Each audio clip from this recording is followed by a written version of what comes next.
Mulane kula bolak-balik matur, kula nggih mulai umur 20 tahun nopo pinten. Kula asline nggih gadah penyakit dan ekstrim penyakit saya. Sampai saat ini kula nak ngobatno ndak lebih 50% nggih karena saya tetap berpikir. Misalnya cara syariat kan berobat, tapi cara hakikat apa betul keberadaan saya di alam ini penting.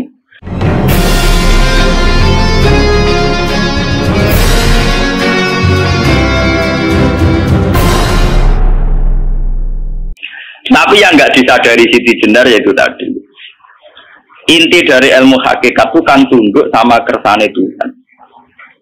Kalau sudah tunduk pada kersane Tuhan, kalau kersane Tuhan roh kita harus dijasad dan wujud jasad kita ini juga karena kehendak Tuhan. Kenapa yang wujudnya jasad yang karena kehendak Tuhan engkau ingkari, sementara wujudnya roh tidak kamu ingkari? Toh wujudnya jasad ya bi iradatillah wa bi masyiatillah, wujudnya roh ya bi wujudi bi masyiatillah wa ira. Harusnya fungsi jasad juga harus kamu akui toh Siti Jenar. Wong sekarang kita punya jasad ya bukan karena kita, karena kehendak Allah. Kenapa kamu ingkari? Berarti kamu ingkari kehendak meneng Siti Jenar.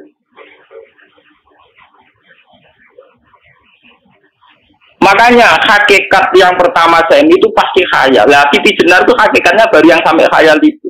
Sehingga dia tersesat. Sebetulnya kalau sudah hakikat beneran itu tidak perlu khayal begitu. Artinya tidak perlu khayal jasad kita yang senajan orang gunanya ini. Tetap ya wae wujudnya karena kehendak Allah. Juga kita harus terima. Apapun kekurangannya, apapun kenaifannya, ironisnya harus kita terima. Ini sebagai bentuk penerimaan kita pada masyiatil. Begitu juga keadaan roh kita sebagai penerimaan atas masyiatil. Meskipun ada teori-teori roh yang lebih valid. Lebih valid misalnya begini. Kanjeng Nabi itu suatu saat ininya terputus karena perang Uhud. Kanjeng Nabi dia dolanan dirijine ini. Napa jari jemari ini Nabi putus. Dia dolanan. Jadi Nabi sendiri kadang sering ngajarkan ilmu hakikat. Hal lagi illa isbun udmiyat wa fi sabilillahi ma laqitu. Kowe ora trimo fisik, bentuk fisik jari jemari sing ditetir berdarah. Tapi nak kowe fi sabilillah ayo wis balik ning habitatem.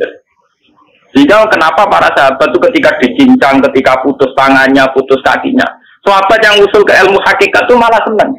Karena jasad kita ini kan ila sabilillah menuju jalan Tuhan. Sekali dia sudah terluka fi sabilillah itu sudah menemukan formatnya. Ada teori Cina sudah menemukan formasinya. Paham? Ora kok malah ngeluh itu berarti goblok kok tak ngeluh paham. Paham napa? Jadi, makanya Nabi ngendikan ya itu sudah ketemu formatnya. Ketika rohnya para syuhada nanti kembali ke Tuhan ya ketemu formatnya lagi. Itu disebut wala taqulu lima yuqtalu fi sabilillahi amma. Dia tidak mati sesuai formasi awal, yaitu roh kembali ke Tuhan dan jasad ikut mengawal. Nah itu Nabi kadang ya pakai ilmu hakikat begitu. Mengenai kalau bolak-balik matur, kalau nggih mulai umur 20 tahun nopo pinten. Kalau asline nggih gadah penyakit dan ekstrim penyakit saya. Sampai saat ini kalau nak ngobatno ndak lebih 50% nggih karena saya tetap berpikir. Misalnya cara syariat kan berobat, tapi cara hakikat apa betul keberadaan saya di alam ini penting. Sehingga aku kepengen urip tak bela-belani ngantek atusan juta. Jangan-jangan penting mati ikuti bang uripku. Lah nak ngono lha apa tak bela-belani? Ngantek atusan juta. Jadi misalnya kita berobat ya mau ya dari Nabi kan berobat ya berobat. Pokoknya kita Islam masih mau geruduk kadang orang paham. Sekali kamu mengamati dengan sisi hakikat. Coba sekarang sampean pikir, coba sekarang nggak pakai logika hakikat, pakai logika syariat saja. Saya ini misalnya asetnya 10 juta, misalnya, saya punya aset 10 juta. Tapi misalnya aku rugen awan atau dipengaruhi di masa depan sama nih, kalau pulau kan hitungannya cara teori di masa. Misalnya pulau rugen, artinya kere di duit 10 juta aset. Tujuan saya sembuh kan supaya aku iso sembuh sehat, engkau iso kerja untuk anak. Tapi karena saya sakit nanti operasi tidak 10 juta. Operasi tidak 10 juta. Wong aku DPR mesti iso marisi anak. Apa mana nak 10 juta tak ada gue berobat malah jelas ra iso marisi. Lah anak ngono penting matiku ya dibanding 10 juta. Karwan iso diwaris langsung. Sementara anak aku mari dibiayai 10 juta, rong mesti mari 10 juta mesti anu. Artinya tidak ada jaminan kalau berobat itu secara visi ke depan lebih baik. Soalnya malah ngentekno donya nggak jelas akibat positifnya. Misalnya tetap lumpuh duit teori loh. Bapak artinya apa?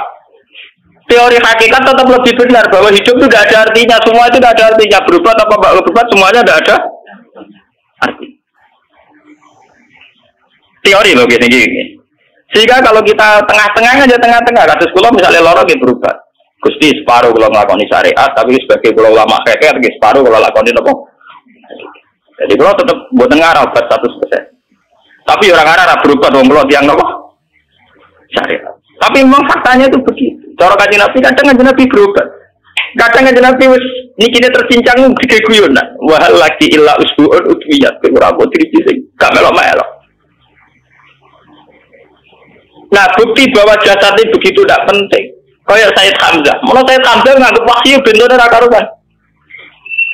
Kalau teori Siti Jenar itu benar, teori Jalaluddin Rumi benar teorinya ya orang kok ra salate lho nggih. Mboten manut ra salate. Benar cara analisis roh. Ketika Sayyid Hamzah dinyatakan mati oleh manusia, oleh hukum manusia dinyatakan mati karena dia sudah tidak bergerak.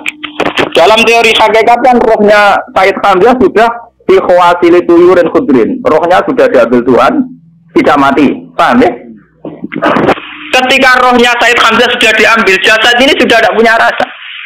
Sekarang secara syariat kasat mata kita tahu, wong jasad nak diinfusnya di sayat-sayat dioperasi orang kroso. Apa meneh saiki ruhe wis bisa.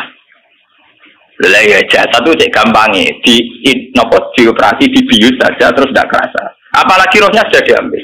Nah saiki bayangkan ketika Sayyid Hamzah itu sudah di atas. Niku kira-kira delok wahsi ra wong bentuk. Lho wong kok baca igabus. Ketika jasad benar-benar tidak penting, kemudian jasadnya Sayyid Hamzah kan dicincang oleh wahsi. Ketika rohnya sudah diambil kan Hamzah tidak merasakan. Berarti Sayyid Hamzah guyu-guyu wahsi. Wahsi cek bentuk nih gabus dicincang. Paham ya? Lho niki tenan. Artinya ketika pandangan manusia iba kepada Sayyid Hamzah karena dicincang, dimutilasi oleh wahsi. Wahsi tidak ngalami Pak Sinten, Sayyid Hamzah tidak ngalami apa-apa karena rohnya sudah bersama Tuhan. Dan iso wae Sayyid Hamzah malah guyu-guyu wahsi. Cek goblok gabus kok dicincang. Lah nak ngono rak mirip, makanya dalam hal ini itu dalam teori roh itu sebetulnya Siti Jenar tidak sesat dalam teori roh. Tapi jangan katakan itu penemuannya Siti Jenar. Siti Jenar itu terlambat. Sebelum itu ada Husain Al-Khallas, sebelum itu ada Jalaluddin Rumi, sebelum itu juga ada sahabat, ada nabi.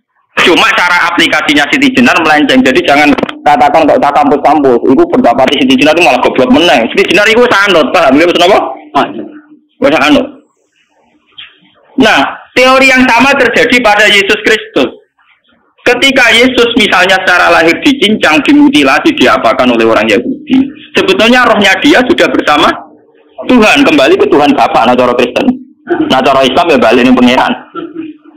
Andaikan itu iya, itu ya tidak ada masalah karena hakikatnya dia tidak dicincang, tidak dibunuh. Andaikan iya, tentu menurut Islam yang dibunuh Yudas atau siapa itu yang masuk bialah. Tapi sama sebetulnya teorinya sama. Kalaupun dia tidak ada masalah. Oke, kalau misalnya Nabi Isa karena ada kontroversi menyangkut dia atau Yudas. Sekarang yang Zakaria dan ya Zakaria itu dicincang betul oleh orang Yahudi, matinya dimutilasi. Tapi dia tidak apa-apa. Karena ketika beliau dicincang, rohnya sudah diambil. Ini rumah tenan kan, bener untuk kendel mati paham kan ya. Jadi maksudnya ini kalau ajari, nah mati itu tidak problem. Ini kalau urip mati loh. Nah ini bersamaan paham ya. Kaitan la ilaha illallah ini nanti semuanya sama kaitan sama apa? La ilaha illallah. Ini nanti ujungnya sama dengan la ilaha illallah. Begitu juga seterusnya. Misalnya Yahya kalian sinten? Zakaria. Ketika Tuhan ditanya, jadi tenggene alam malakut pengiran ditakok, ya Allah, Yahya dan Zakaria itu kan hamba pilihan engkau. Ketika dicincang kok jenengan biarkan. Ini Yahya Zakaria dicincang. Aku itu ra goblok dari pengiran. Sedurunge dekne dicincang jasate ruhe tak dipuk. Dadi dekne ora krasa blas. Begitu juga ning tafsir-tafsir sampean lihat wa Maryama. Sayyidah Maryam yang istrinya Fir'aun. Itu kan dia iman sama Nabi Musa. Asiyah, ya Asiyah imro'ati napa? Fir'aun. Asiyah imro'ati Fir'aun, ya. Itu kan dihukum oleh Fir'aun. Ketika mau ditumpahi napa? Batu besar. Iku Allah ketika di pangeran, ya malaikal mauti, cepat ambil rohnya sebelum dihunjami batu besar. Terus rohnya diambil. Sebab itu dalam hukum Tuhan, Tuhan itu tidak merasa bahwa Tuhan membiarkan Asiyah, membiarkan Hamzah, membiarkan Yahya, membiarkan Zakaria. Dalam hukum Tuhan, semua orang ini roh-roh terhormat. Akhirnya nak anggo teori iki sing nyincang malah goblok wong gabus goblok sih. Enggak ngono. Nak anggo teori iki malah berbalik, sing goblok sing nyincang. Paham? Yo jeneng kok sesuai sampean kiaskan saja. Wong dibius wae disayat-sayat gak kroso. Kaya apa nak ruhe bener-bener wis tercabut terpisah. Rasane ning ndi? Itu disebut wala taqulu lima yuqtalu fi sabilillah napa? Nah, kemudian roh ini kemana? Nah, roh itu sudah menyatu dengan kalimat tauhid. Mesti roh itu bersaksi la ilaha illallah. Itu sih disebut neng alam roh ketika Allah tanya alastu bi rabbikum mesti qalu bala. Mesti mereka jawabnya apa? Bala. Karena alam roh tentu lebih mudah bersaksi akan keberhadiran dan keeksistensi Tuhan Allah Subhanahu wa taala. Paham ya, ini sama penting. Nah, ketika kalimat tauhid sudah menyatu kayak begini, itu mesti kalimat tauhid sing mesti langsung untuk swarga. Itu dimaksud Nabi mustaiqinan biha qalbu mukhlishon biha qalbu. Hati itu qalbu kan nggak bisa kamu artikan jantung atau liver kayak teori modern sekarang. Misalnya qalbu itu apa? Jadi kiai qalbu itu jantung. Nah, ngono beda mek liver. Lah nek liver apa kabidun niku akal-akalan aja padha ora paham. Bahasa kolbun, fikrun, aklun itu sesuatu yang misteri.